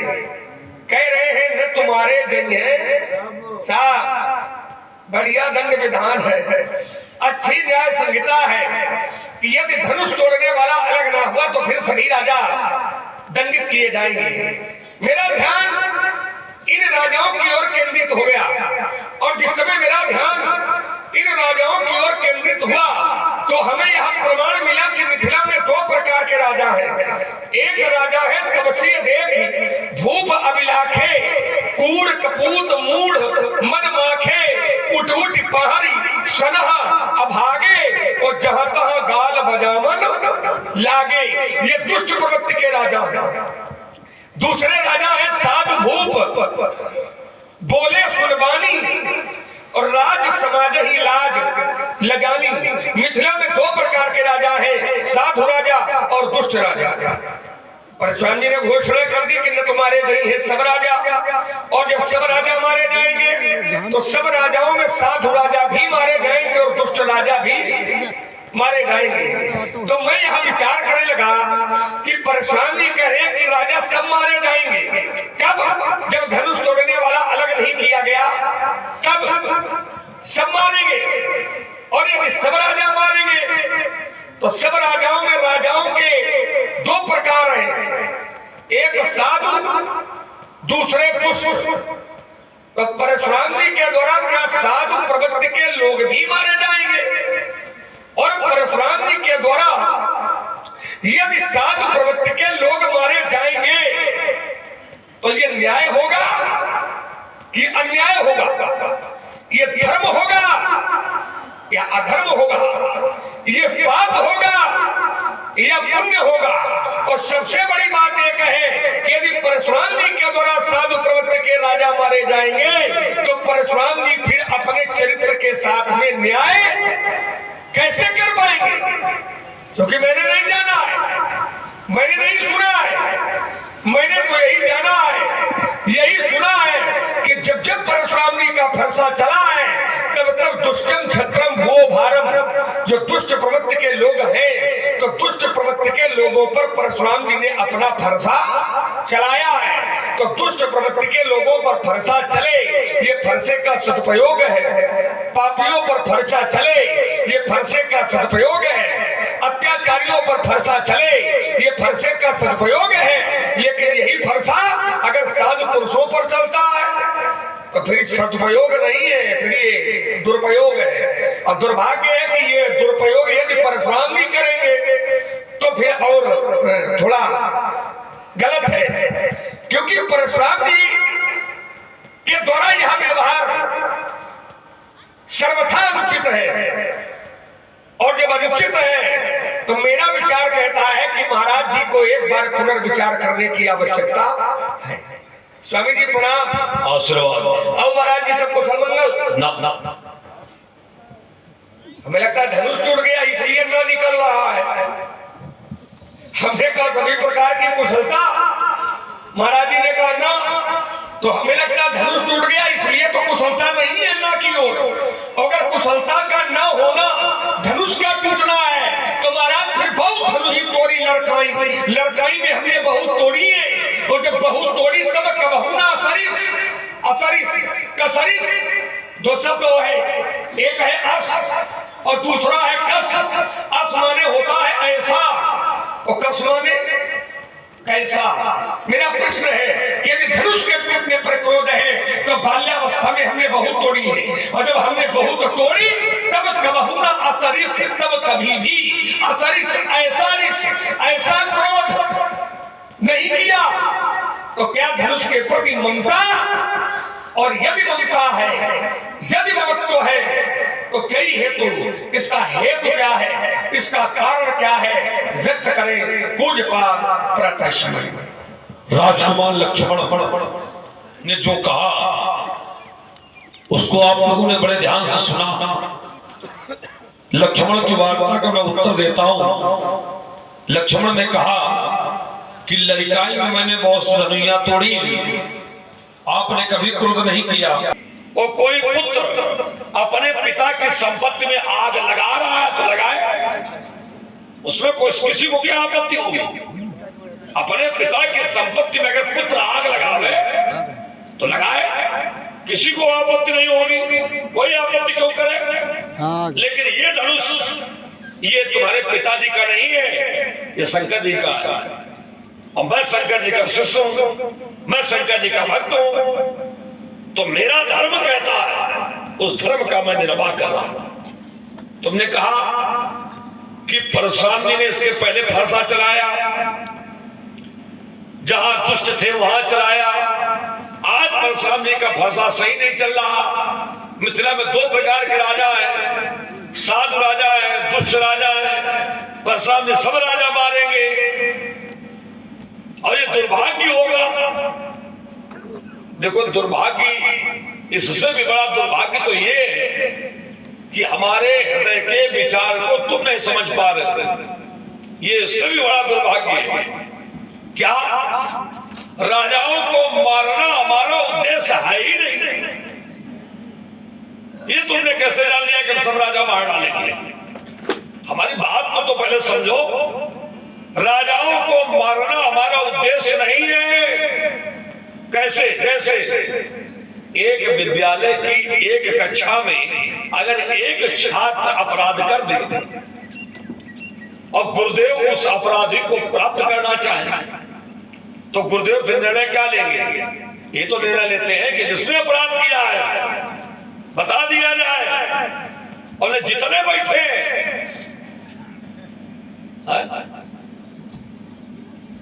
जितने बैठे सब पीटे जाएंगे। तो अब जितने बैठे उनमें तो हर प्रकार के बैठे, पढ़ने में अच्छे हैं वो भी बैठे, और जिनकी पढ़ने में कहीं कोई गणना भी नहीं है वो भी बैठे। बैठे तो सभी हैं और सब मारे जाएंगे, लेकिन कब? अगर अपराधी न मिला तब। तो वहां पर गुरुदेव का अर्थ ये नहीं कि सबको मारना ही उनका उद्देश्य है, सबको मारना उद्देश्य नहीं है। उद्देश्य है अपराधी की खोज करना, ये उद्देश्य है। तो उसी प्रकार से मैं अपराधी को ढूंढ रहा हूं, और वो इस समाज में बैठा है, इसलिए उसकी खोज करने के लिए मैंने ऐसा कहा है कि जिसने तोड़ा हो निकल करके बाहर आ जाए, बाहर कर दिया जाए, अन्यथा सारे राजा मारे जाएंगे। तो यहाँ उद्देश्य क्या है? उसकी खोज, सब मारे जाए, ये हमारा उद्देश्य नहीं है। और यदि तुम चाहते हो सब न मारे जाए तो काम करो, हम नहीं मारेंगे, हम वचन देते हैं, लेकिन धनुष तोड़ने वाला हमें मिल जाए, कोई नहीं मारा जाएगा, वो हमें मिल जाए। तो यहाँ उद्देश्य है उसकी खोज। इसको और सरल करके तुम्हें बता दें कि भय दिखाओ और काम बनाओ, ये एक मूल मंत्र होता है। वहां पर गुरुदेव का अर्थ क्या है कि भयभीत करके उस अपराधी की खोज कर देना, जिसने तोड़ा जल्दी बताओ और सब मारे जाओगे। तो ये कहने का अर्थ क्या है कि भय दिखा करके अपराधी की खोज करना। तो उसी प्रकार से या भय का आश्रय लेकर मैं धनुष तोड़ने वाले की खोज कर रहा हूं। सभी का संहार करना, सभी का वध करना हमारा कोई संकल्प नहीं है। और संकल्प होता तो हम फिर बचने का विकल्प ना देते। अगर संकल्प होता तो अब तक आधे नीचे दिखाई पड़े होते, आधे बैठे होते। इतनी देर हमें कहाँ लगती है? हाँ, इतनी देर कहाँ लगती है? तो इसलिए राजकुमार रे न बालक काल बस बोलत तो न संभार, धनु ही संतुराय धनु विदित सकल संसार। भगवान परशुराम जी ने कहा, लक्ष्मण तुमने हमारी बात समझी नहीं है। मेरा उद्देश्य किसी को मारना नहीं है, मेरा उद्देश्य तो अपराधी की खोज करना है। धनुष तोड़ने वाला अपराधी है और अपराधी की खोज करना है, इनको मारना मेरा कोई उद्देश्य थोड़ी है। तो मेरी बात नहीं समझ पाए हो। देखो महाराज, हम आपकी बात अच्छी तरह समझ गए हैं। अब समस्या ये कि उदाहरण आपने पाठशाला और विद्यार्थी का दिया कि जैसे पाठशाला में कोई एक विद्यार्थी अपराध करता है, लेकिन जो शिक्षक होता है, जो गुरु होता है, वो सब विद्यार्थियों के लिए कहता है। तो ये जो उदाहरण आपने दिया है, ये उदाहरण ठीक लग नहीं रहा है यहाँ पर। क्यों नहीं लग रहा है? क्योंकि उदाहरण आपने दिया है गुरु और शिष्य का। जो संबंध का उदाहरण दिया है वो है गुरु और शिष्य का। तो क्या आपका जो व्यवहार है यहाँ पर, क्या वो गुरु शिष्य वाला है? तो उत्तर मिलेगा, परशुराम जी का व्यवहार गुरु और शिष्य वाला नहीं है। कैसा है व्यवहार? तो आपने मेरे भैया से कहा था कि सुनहु राम जय शिव धनु तोरा, तो सहस बाहु सम सो रिपु रिपु। गुरु शिष्य वाले संबंध नहीं है। संबंध कौन है? शत्रुता वाले। और एक बात बता दे, गुरु शिष्य के बीच में कभी भी शत्रुता का संबंध नहीं बनता। गुरु शिष्य के बीच में हमेशा गुरु और शिष्य का संबंध बनेगा। अब समस्या ये है कि उदाहरण गुरु शिष्य का दे रहे हो और संबंध शत्रुता के बना रहे हो, तो ये दोनों निर्णय एक साथ नहीं चल सकते हैं। दूसरा तर्क, आपने कहा उसने अपराध किया है, ये भी आपकी कलुषित मानसिकता है। हमें लगता है धनुष तोड़ने वाले ने अपराध किया है, ये हमें लगता है आपकी कलुषित विचारधारा है धनुष तोड़ने वाले के प्रति। क्यों है? क्योंकि धनुष तोड़ने वाले ने अगर अपराध किया होता तो जिस समय धनुष टूटा और धनुष टूटने की आवाज पूरे त्रैलोक्य में हुई। परिणाम क्या हुआ? तो आचार्यों ने कहा सुर, असुर, मुनि, कर, कान तीन है। सभी ने, देवताओं ने, महात्माओं ने, ऋषियों ने, मुनियों ने कर माने हाथ और कान तीन है, अपने अपने हाथ अपने कानों में लगाए और सकल विकल विचार ही और सभी विचार करने लगे। और जब विचार किया तो उन्हें निर्णय मिला कि कोदंड खंडेव, कोदंड माने धनुष, खंडेव टूट गया है। तो परिणाम क्या मिला कि जयति वचन उच्चार ही, जयति माने जय जयकार।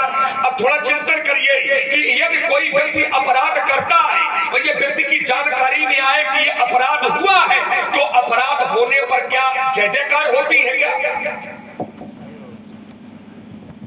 अपराध होने पर क्या जय जयकार होती है? क्या यहाँ आचार्य प्रमाणित करते हैं कि सुर, असुर, मुनि, कर, कान दीने, शकल विकल विचारही और कोदंड खंडेव अमुख तुलसी, तो जयति वचन उचार। अगर अपराध है तो अपराध होने पर फिर अपराधी व्यक्ति की जय जयकार नहीं होती है। इसीलिए हमने कहा था आपकी जो विचारधारा है, हमें लगता है धनुष तोड़ने वाले के प्रति कलुषित है।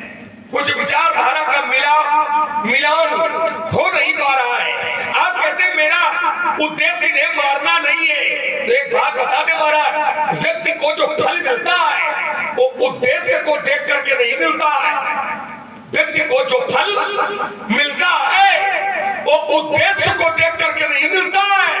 व्यक्ति को जो फल मिलता है वो व्यक्ति के व्यवहार से मिलता है। व्यवहार मतलब कर्म से मिलता है।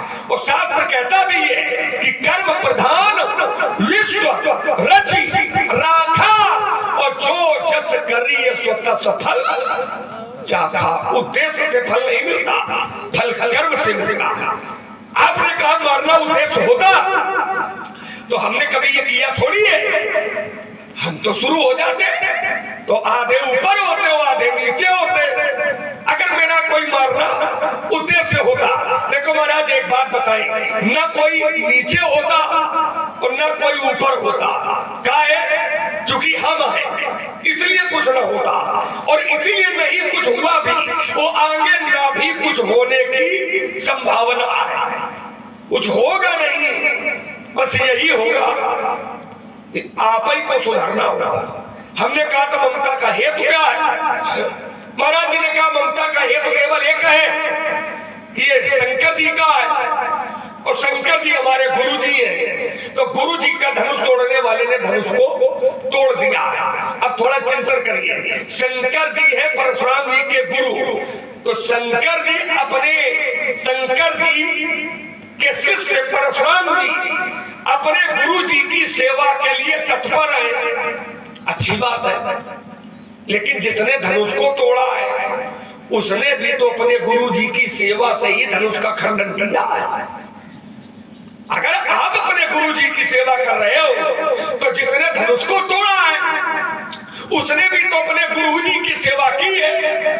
तो आप सेवा कराओ तो ठीक है, और दूसरा अगर अपने गुरु की सेवा करे तो भाई जो धनुष टूटा है, ये धनुष तो गुरु जी की आज्ञा से ही टूटा है, तो आप कर रहे हो सेवा तो ठीक है। तो जिसने तोड़ा है अगर उसने सेवा की है तो उसकी सेवा फिर गलत कैसे हो गई?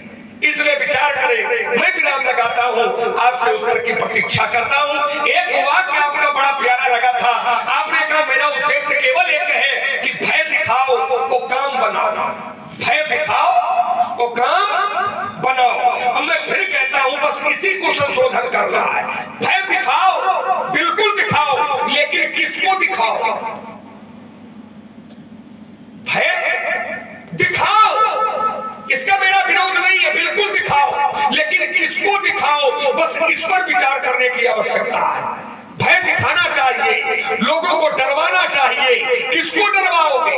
अगर इसका ज्ञान व्यक्ति को होगा तो मेरा विचार कहता है कि फिर व्यक्ति सही रास्ते पर चलेगा। डरवाओ लेकिन किसको, इस पर विचार करने की आवश्यकता है। दुर्भाग्य यही है कि आप भयभीत कर तो रहे हो, लेकिन सबको कर रहे हो, और सबको भयभीत करना ये परशुराम जी का चरित्र नहीं है। भयभीत करना है तो दुष्टों को करो, पापियों को करो, अत्याचारियों को करो, लेकिन देवताओं को, साधुओं को, संतों को, इनको भयभीत न करो। खोलो लला, देखो माइक बंद हो गया। हेलो, और सुन रहे हैं बड़ा सुंदर संवाद दोनों महान विभूतियों के मध्य में चल रहा है। प्रभावित हुए प्रमादनीय श्री अजय कुमार जी मिश्रा बउआ भैया, आपके द्वारा ये 51 मुद्राएं श्री परशुराम जी के श्री चरणों में एवं 51 मुद्राएं श्री लक्ष्मण जी के श्री चरणों में प्रेषित की गई हैं। कोटि सा धन्यवाद। आइए जुड़ते हैं पुनः संवाद की श्रृंखला से।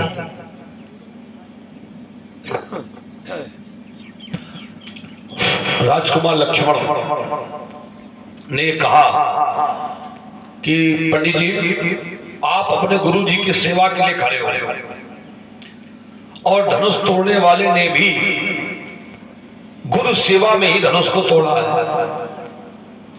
ये बात हमको किसी ने नहीं बताई कि धनुष तोड़ने वाले ने अपने गुरु जी की सेवा में धनुष को तोड़ा है, गुरु जी के कहने पर धनुष को तोड़ा है।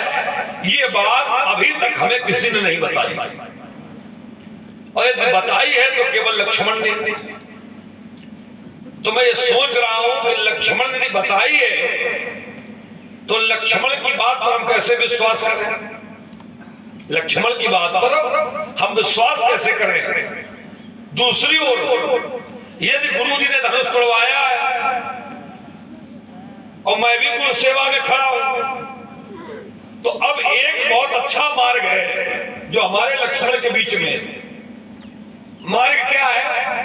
मार्ग ये है कि जब गुरु जी ने तोड़वाया है तो अब तुम बैठो, और गुरु जी जहां बैठे हो उनसे कहा उठो, उठो। आपने धनुष तोड़वाया है, अब तोड़ने वाले पर परशुराम जी खड़े, इसलिए अब दायित्व आपका है कि उस शिष्य को आप बचाएं। ये आपका धर्म है, ये गुरु जी का कर्तव्य है। और यदि तुम गुरु जी को आदेश नहीं दे सकते हो तो मत दो। मैं जानता हूं कि हमारे सनातन धर्म में गुरु जी को, माता को, पिता को कभी आदेश नहीं दिया जाता है, तो कम से कम हाथ जोड़ करके निवेदन तो कर ही सकते हो कि गुरु जी आपके कहने पर उसने धनुष तोड़ा है, अब परशुराम जी परसुए खड़े, तो कृपया निवेदन है आप उठ करके परशुराम की शंकाओं का, परशुराम जी के क्रोध का आप निराकरण करें, आप समाधान करें। यही हमारी आपसे प्रार्थना है। और यदि आप ऐसा करें तो निश्चित मानो कि कोई ना कोई फिर मार्ग बीच में निकलेगा। लेकिन गुरु जी को किए पीछे और तुम खड़े होंगे, गुरु जी को किए पीछे तुम खड़े होंगे, तो इससे समाधान होगा नहीं, समस्या और बढ़ेगी।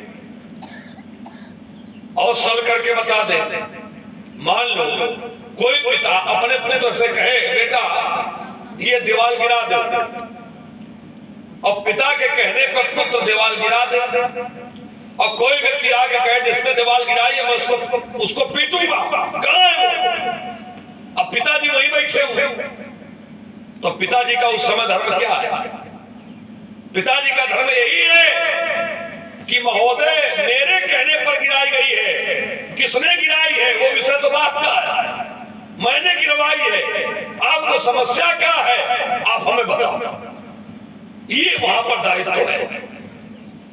तो अगर गुरुजी ने तोड़वाया है तो लक्ष्मण अब तुम बैठो, और गुरुजी जहां बैठे हो उनसे कहा उठो, उठो और परशुराम से निपटो। तब तो विचार गए गुरुजी ने तोड़वाया है, और वैसे तुम कहो गुरुजी ने तोड़वाया तो तुम्हारी बात हम नहीं मानेंगे। लक्ष्मण ने एक बात और कही, बोले महाराज भय दिखाना अनुचित नहीं है।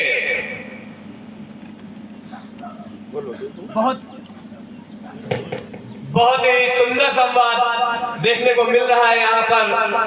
भगवान भार्गव जी और भगवान लक्ष्मण जी के बीच में प्रभावित हुए हैं। अजय जी गुप्ता, आप दुबेपुर निवासी हैं। लगता है ये रुद्रदत्त शायद कोई संवाद ऐसा हो जो ना सुनते हो, जो कि यदि यदि आधुनिक उपकरण से संवाद सुनाया जा रहा है तो फिर संवाद कोई छोड़ता नहीं है। लीला प्रेमी है, अद्भुत। तो लक्ष्मण ने कहा, मैं कह रहा था कि भय दिखाना अनुचित नहीं है, लेकिन भय कहाँ दिखाया जाए इस पर विचार किया जाए। यदि पापी को भयभीत करना हो, दुराचारी को भयभीत करना हो, अत्याचारी को भयभीत करना हो, कुमार्गी को भयभीत करना हो, तो वहां पर भय दिखाना अनुचित नहीं है। लेकिन यदि किसी सदाचारी के विपरीत खड़े हो तो वहां पर अनुचित है।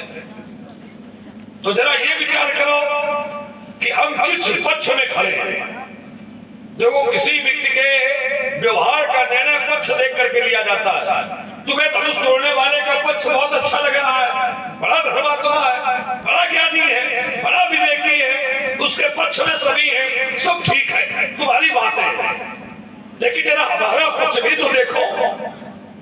क्या किसी अत्याचारी के पक्ष में खड़े, किसी निशाचर के पक्ष में खड़े, किसी पापी के पक्ष में खड़े, किसी दुराचारी के पक्ष में खड़े, किसी कुमार्गी के पक्ष में खड़े?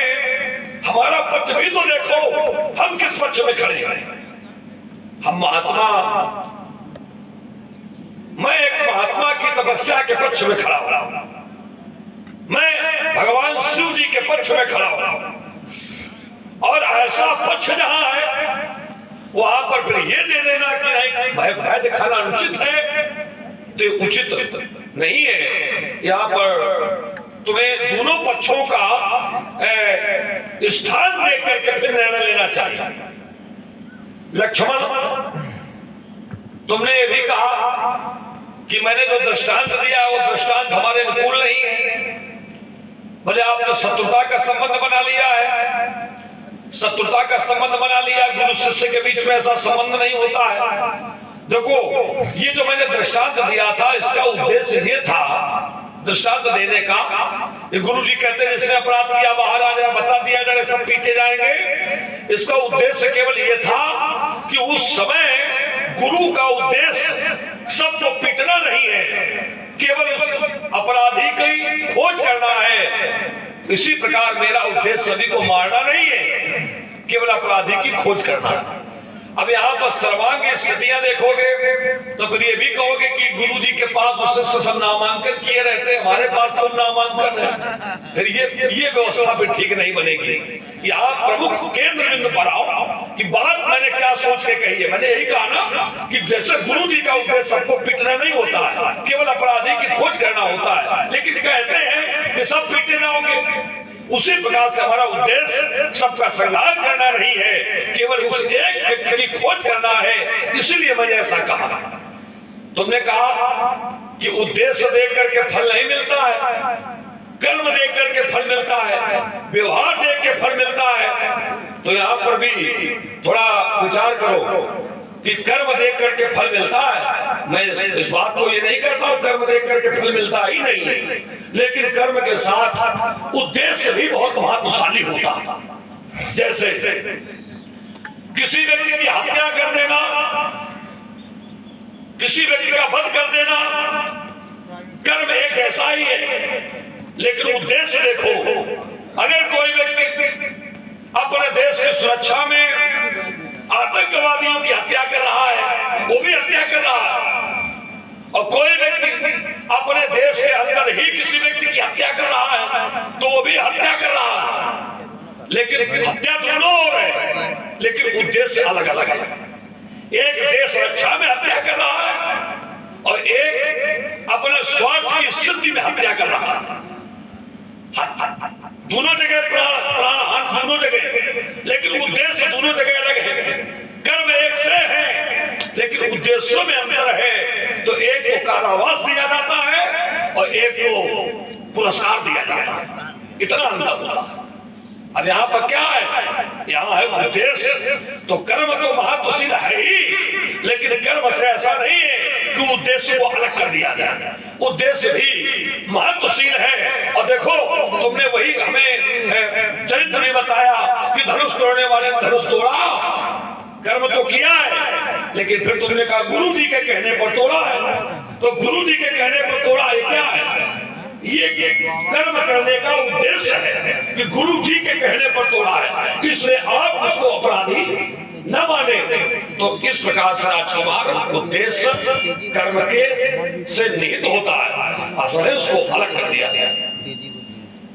बहुत ही सुंदर जोड़ी है ये परशुराम जी और लखन जी की। जहां तक हमारा अनुभव है, हमने जहां भी इस जोड़ी को देखा है तो हमें ये उत्तर भारत की सर्वश्रेष्ठ जोड़ियों में से एक जोड़ी दिखती है और इनके अभिनय से प्रभावित हुए हैं राम प्रताप जी तिवारी।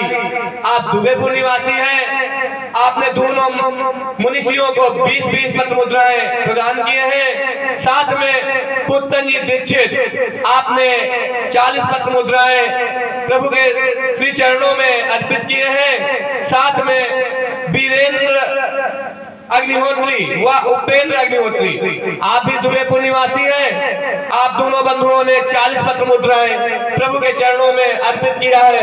बहुत बहुत धन्यवाद, बहुत बहुत साधुवाद। चलिए बहुत सुंदर। आइए कुछ बातें महाराज जी की उन पर फिर प्रकाश डालते हैं। हमने कहा था, महाराज जी ने कहा मेरा उद्देश्य विनाश करना नहीं है, मेरा तो अपराधी की खोज करना उद्देश्य है। इसलिए मैंने कहा था भय दिखाओ काम बनाओ। तो हमने कहा देखो भय दिखाना ठीक है, लेकिन भय किसको दिखाओ? यदि इसका आकलन व्यक्ति कर लेगा तो फिर वो मेरा विचार कहता है कि कभी भी वो कुपंथ के मार्ग पर नहीं जाएगा। भयभीत करना ठीक है, क्योंकि भय नहीं होगा तो समाज बिगड़ जाएगा।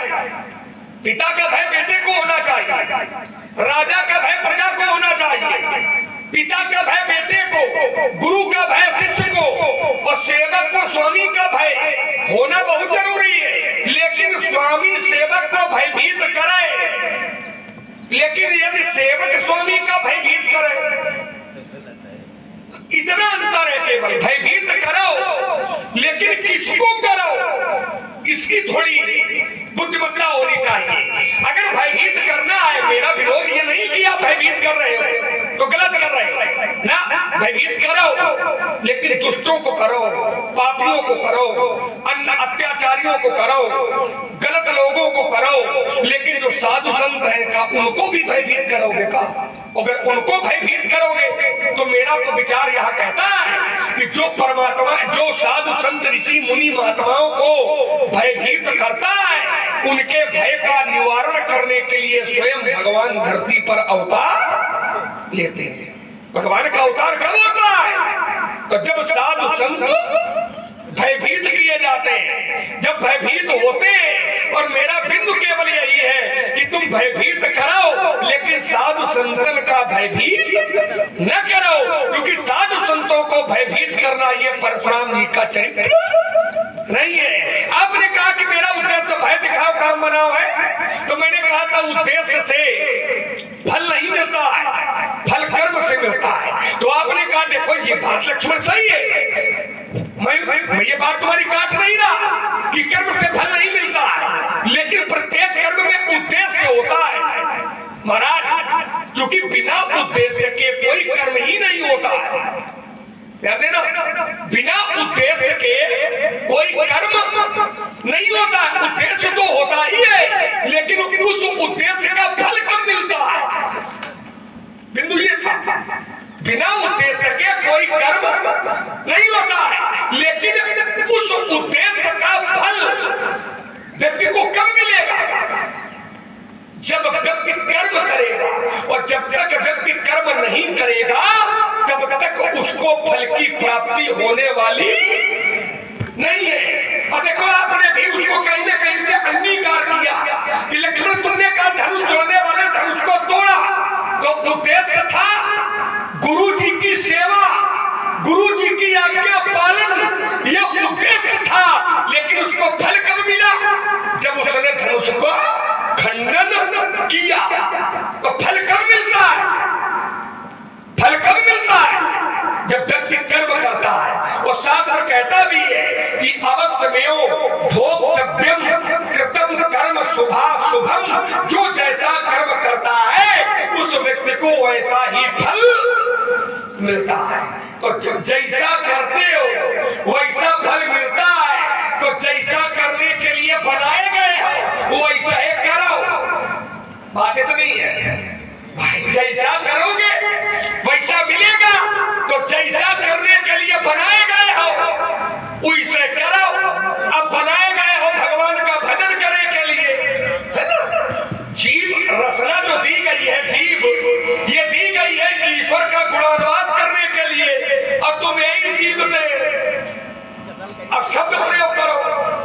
तो अब शब्दों के लिए जीव नहीं बनी है, जीव भगवान का गुणानुवाद करने के लिए बनी है।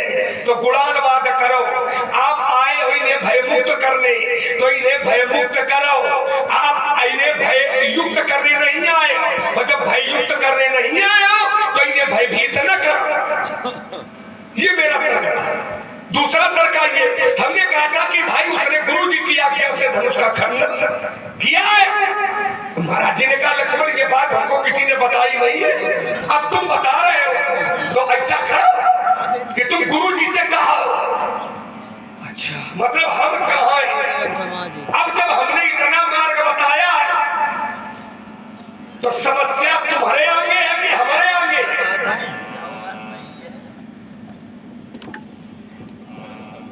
आपने कहा गुरु जी से कहो, तो गुरु जी से हमको नहीं कहना है, और हमको गुरु जी के पास जाना है। समस्या आपको है तो आपको गुरु जी के पास जाना चाहिए और ये कहना चाहिए कि कहीं गुरु जी तुमने धनुष का खंडन तो नहीं करवाया है, तो कि लक्ष्मण बता रहा है। और यदि गुरु जी की आज्ञा से उसने धनुष का खंडन किया है तो फिर वो अपराधी नहीं है। आप कहते हो हम कैसे माने, तो तुम हमार न मानो, लोगन की न मानो, लेकिन शास्त्र के आदेश से जैसा आदेशित हो उसको मानो। बात नहीं है भाई। यदि आप गुरु जी की सेवा कर रहे हो, धनुष टूट गया है तो गुरु जी का टूट गया इसलिए आप तांडव कर रहे हो। तो जिसने तोड़ा है उसने भी गुरु जी की आज्ञा से धनुष का खंडन किया है। कैसे किया है तो शास्त्र कहता है कैसे। हारमोनियम को माइक बढ़ाओ, बढ़ाओ उसको।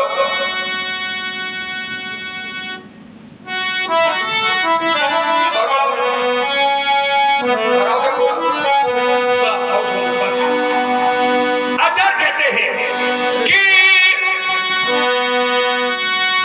गुरु जी ने कहा था कि उठाओ अमुख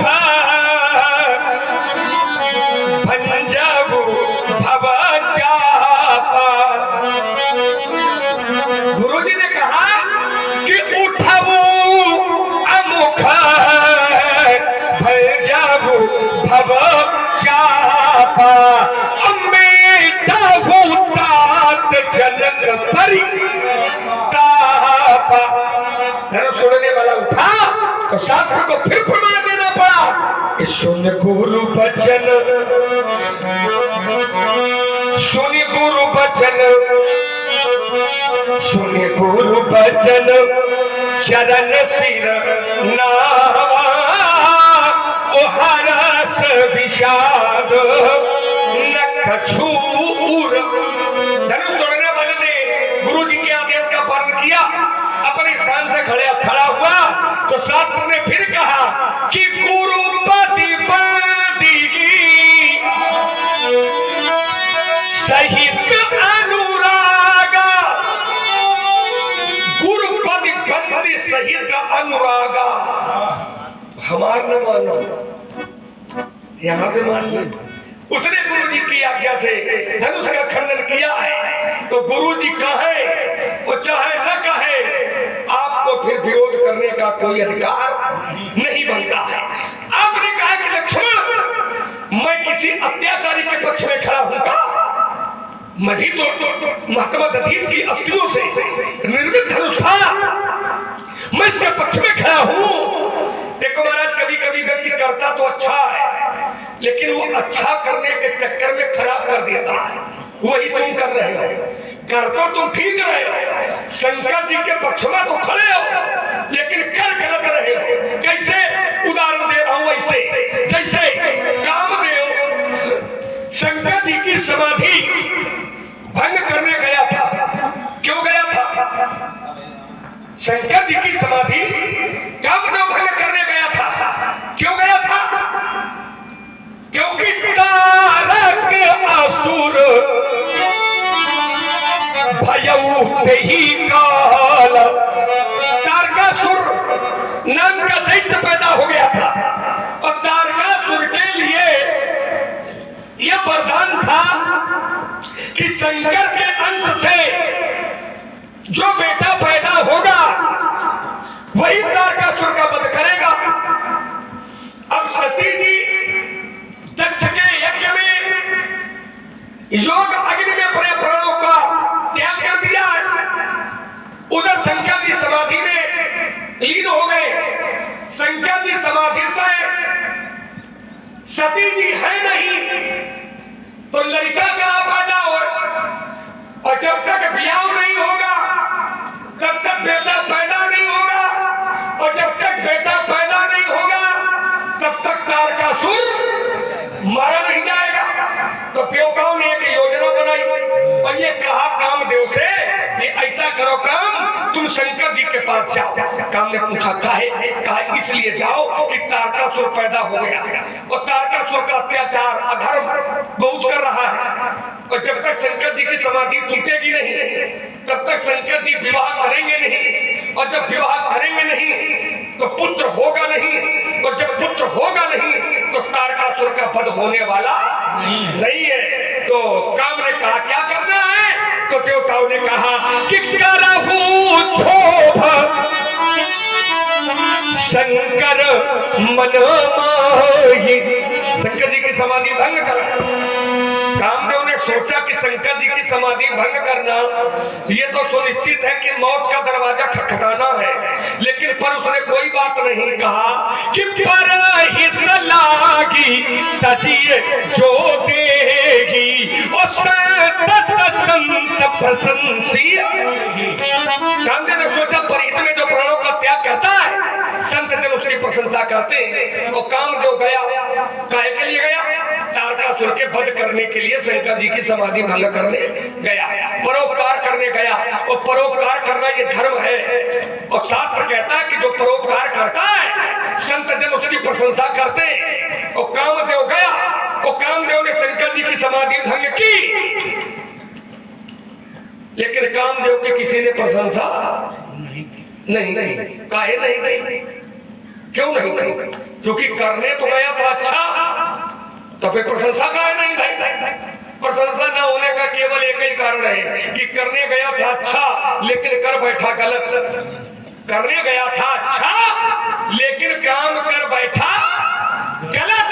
वैसा ही कुछ आप भी कर रहे हो, करने आए हो अच्छा लेकिन कर ही रहे हो गलत।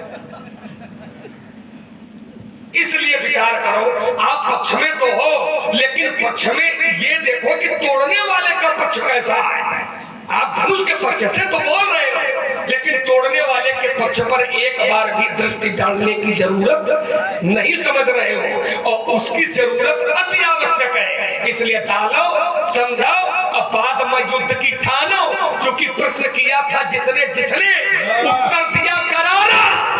पंडित जी, जिसने जिसने प्रश्न किया तो उत्तर दिया करारा, और जिसने जिसने ठोकी ताल तो फिर रगड़ रगड़ के। हमें पता है तुम कितने वीर हो, और हमसे ज्यादा तुम्हें कोई पहचानता भी नहीं। हल्के वाले हो ना, बोलो दीपू। बहुत ही सुंदर संवाद लखन जी और भार्गव जी के बीच में देखने को मिल रहा है। इससे प्रभावित हुए हैं राम किशोर जी साहू, आप दुबेपुर निवासी हैं। आपकी ओर से भगवान के चरणों में 20 पत्र मुद्राएं प्रस्तुत किए गए हैं। साथ ही ननका जी, आप मिर्जापुर चिरहाना के निवासी हैं, मिर्जापुर चिरहाना से चल के आए हैं। आपकी ओर से 40 पत्र मुद्राएं भगवान के चरणों में प्रेषित किए गए हैं। साथ ही नयन सिंह चंदेल, आप दुबेपुर निवासी हैं और समय समय पर हमारे सभी कलाकारों को आप सम्मानित कर रहे हैं। आपकी ओर से भी 40 पत्र उठाए हमारे प्रभु के चरणों में प्रस्तुत किए गए हैं। बहुत बहुत धन्यवाद, बहुत बहुत साधु। लक्ष्मण कहता है, बोले जिसने हमसे ताल ठोकी उसको रगड़ रगड़ के मारा। समस्या तो ये कि वे तुम्हें जोड़ का मिले कहाँ है? हाँ, मिले कहाँ जोड़ का? और जिस दिन जोड़ का मिले फिर देखना तुम्हारी दशा कहाँ होती है। क्यों? अन्यथा नहीं जाते जहाँ जोड़ हो वहां ताल ठोक के देखना फिर तुम्हारी दशा क्या होती है? तो अब जैसे निशाचरों से तुम लड़े, तुम्हारे भैया भी लड़े, लेकिन जो कुछ बलवान थे उनसे तुम भिड़े नहीं। तुम भिड़े किससे जानते हो? तुम भिड़े उनसे हो जो पीछे पीछे चलने वाले। हाँ, मारीच को मारा राम ने, सुबाऊ को मारा राम ने, तालका को मारा राम ने। तुमने मारा किसको? और मारा किसको? जो बेचारे पीछे पीछे चलते हैं और जिंदाबाद मुर्दाबाद कहते तो पीछे पीछे चलते हैं ना, उन पर तुमने हाथ उठाए।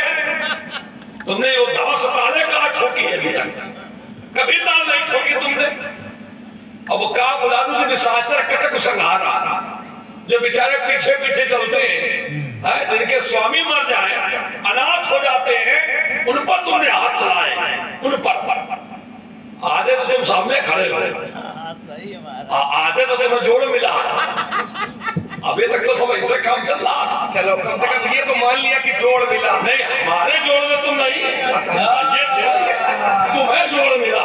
हमें जोड़ में तुम हो, तो बिना जोड़ के जोड़ हो भी तो नहीं सकता। अभी तुम्हारे लिए जोड़ है, तुम्हें क्योंकि तुम्हारी सामर्थ्य के अनुसार जोड़ है। हम तो बेजोड़ है, जब जुड़ने हम तो बेजोड़ है। क्या बात है। ये तो सही है। आइए बिंदुओं पर चलते हैं। जो बिंदु थे,